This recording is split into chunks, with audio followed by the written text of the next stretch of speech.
Bonjour, bienvenue au Talk Orange Le Figaro. Aujourd'hui, nous recevons Eva Joly, députée européenne et candidate aux primaires pour Europe Écologie Les Verts. Eva Joly, bonjour. Bonjour. Merci d'être avec nous.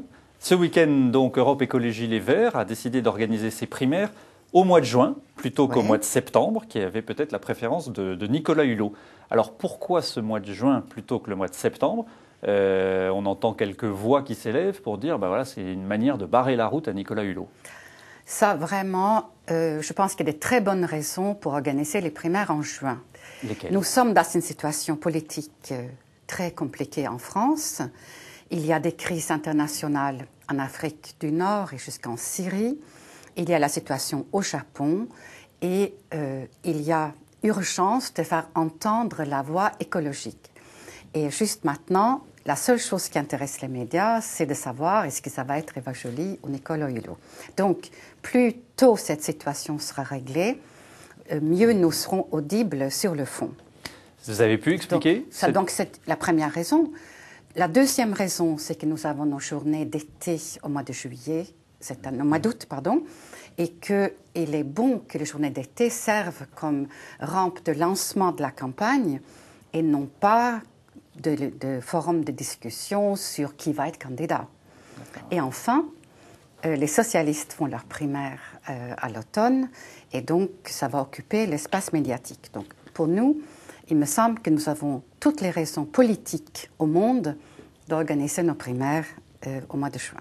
Est-ce que vous avez réussi à convaincre Nicolas Hulot que ces trois raisons étaient les bonnes raisons ? Alors, nous communiquons par SMS et j'ignore si mes arguments l'ont convaincu et je vous propose de les lui demander. Si jamais il décide de ne pas aller à la primaire, puisqu'après tout, il n'est pas membre d'Europe Écologie Les Verts, donc il pourrait très bien dire « je suis candidat » sans passer par la primaire, qu'est-ce que vous lui dites ? Tu fais une erreur, il faut passer par la primaire ? Qu'est-ce que vous faites ? Il me semble que nous avons construit Europe Écologie Les Verts pour réunir les forces écologiques. Et il me semble que l'urgence dans le monde est telle pour entendre la voix écologique avec la tragédie japonaise que pour moi cela serait incompréhensible. Et je ne pense pas en réalité 30 secondes qu'il va faire cela. En même temps, le vote de ce week-end a aussi réduit le nombre de participants, puisque maintenant seuls peuvent voter les adhérents et ce qu'on appelle les partenaires. Coopérateurs. Les coopérateurs, voilà. Ouais. Ça donne quand même une impression de verrouillage, c'est-à-dire d'essayer de limiter quand même le corps électoral. Mais cela est vraiment dommage comme impression, ça ne correspond pas à la réalité. Pourquoi ne pas avoir ouvert un maximum ? C'est ouvert, justement. Tout le monde peut devenir coopérateur. Il y a un ordinateur dans toutes les familles, sinon dans le cybercafé.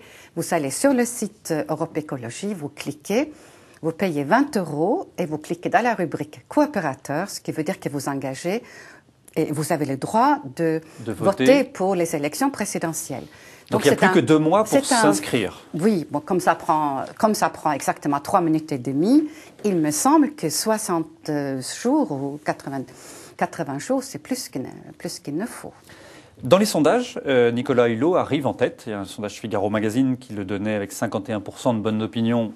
Vous étiez à 24%. Et un sondage IFOP qui montrait que les Français préféraient que ce soit lui qui représente Europe Écologie Les Verts, 60% contre 28% pour vous.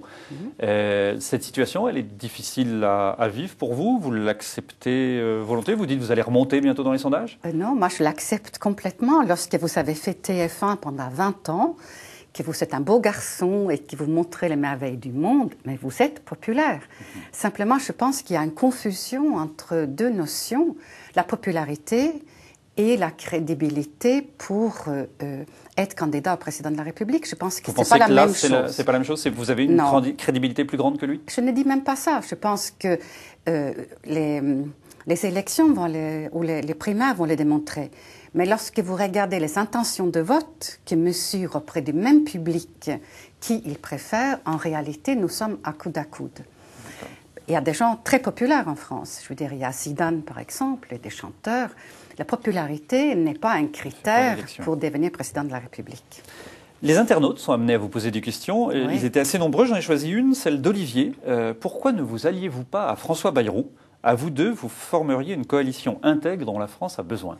Alors c'est envisageable une alliance avec François Bayrou? Alors moi je porte un projet écologique et comme chacun sait, c'est un projet autonome de transformation radicale de la société, à la fois sociale et à la fois écologique. Donc nous portons ce projet d'une façon autonome avec notre propre programme, nos propres projets. Justement, à propos de projet, le Parti socialiste a dévoilé les grandes lignes de son projet. Dans ce projet, il y a la sortie du nucléaire. Vous trouvez que les socialistes là-dessus sont réalistes? C'est des visées électorales parce qu'ils savent qu'ils vont devoir s'allier avec vous? Comment vous voyez ce projet? La terminologie employée précisément, c'est sortir du tout nucléaire, ce qui n'est pas exactement la même chose. Et nous, les écologistes, un de nos combats fondateurs, c'est la sortie du nucléaire. Donc c'est plus vrai que jamais avec la catastrophe au Japon. Avec ce pas que le Parti socialiste a fait, je pense qu'il y a de très bons espoirs que nous pouvons nous mettre d'accord sur des grands principes, comme par exemple l'idée d'un référendum populaire avec un grand débat sur le sujet. Valérie Rousseau-Debord, députée UMP de Meurthe-et-Moselle, était à votre place vendredi. Elle vous a posé une question. Je vous propose de l'écouter. Madame Joly, bonjour. Pensez-vous qu'aujourd'hui, nous soyons en mesure, dans notre République, de mener à bien une croissance et un développement sans l'industrie du nucléaire? Oui, moi je le pense. Et je pense que si on laisse un choix informé aux Français, si on les informe des dangers réels du nucléaire, ils ne peuvent pas, les yeux ouverts, choisir de continuer le nucléaire. Nous savons que les énergies renouvelables, dans lesquelles nous n'avons pas encore investi, parce que comme la France a fait le choix du tout nucléaire, tous les investissements sont allés dans le nucléaire. Donc si nous mettions autant de créativité et autant d'argent dans l'énergie renouvelable, nous créerons des emplois nombreux et nous remplacerons l'énergie des centrales nucléaires par l'énergie renouvelable. Et qu'est-ce que vous répondez à ceux qui disent qu'avec le nucléaire, les Français payent moins cher leur électricité que les voisins et que s'il y avait d'autres... Alors, c'est parce que les bases des calculs sont aussi faussées. C'est-à-dire, dans le coût de l'électricité nucléaire, nous ne payons pas la construction des centrales et nous savons qu'un EPR, c'est dans les 6 milliards, par exemple, et nous ne payons pas les provisions pour le coût du démantèlement ou le coût de stockage des matériaux radioactifs qui doivent être stockés sur des dizaines de milliers d'années pour certains d'entre eux. Donc, c'est un faux débat. Et je ne pense pas non plus que face aux dangers pour les générations futures, les Français choisiront le critère économique. Est-ce que réellement pour vous, par exemple, 5 centimes de différence le kilowattheure vaut de prendre un risque mortel? Des députés socialistes reprochent à Christine Lagarde d'avoir recouru à la procédure d'arbitrage dans l'affaire de Bernard Tapie contre le Crédit Lyonnais. Qu'est-ce que vous en pensez? Vous soutenez leur action? Je soutiens absolument cette démarche. À l'époque, ça m'avait beaucoup choquée parce que moi, je sais bien que Bernard Tapie était banqueroute au moment de la vente d'Adidas, qu'il avait eu un acquéreur qui s'était désisté et que le Crédit Lyonnais, à travers des sociétés offshore, a racheté au prix qu'il demandait.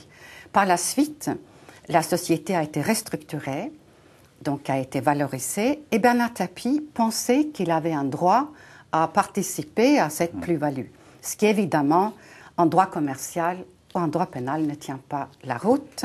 Lorsque l'entreprise est vendue, ce qu'elle devient ne vous concerne plus.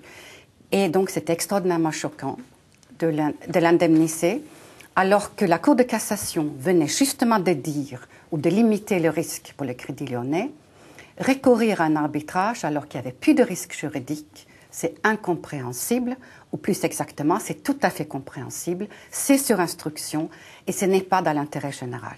Donc pour vous, c'est une affaire politique et n'est pas une affaire... C'est une affaire politique et c'est un abus de pouvoir, hautement probablement.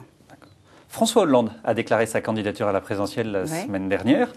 Si vous deviez voter pour les primaires, après tout vous pourriez, puisque ces primaires sont ouvertes, il suffit de payer 1 euro, vous choisiriez quel candidat? Ça, je crois que je garde mon choix pour moi.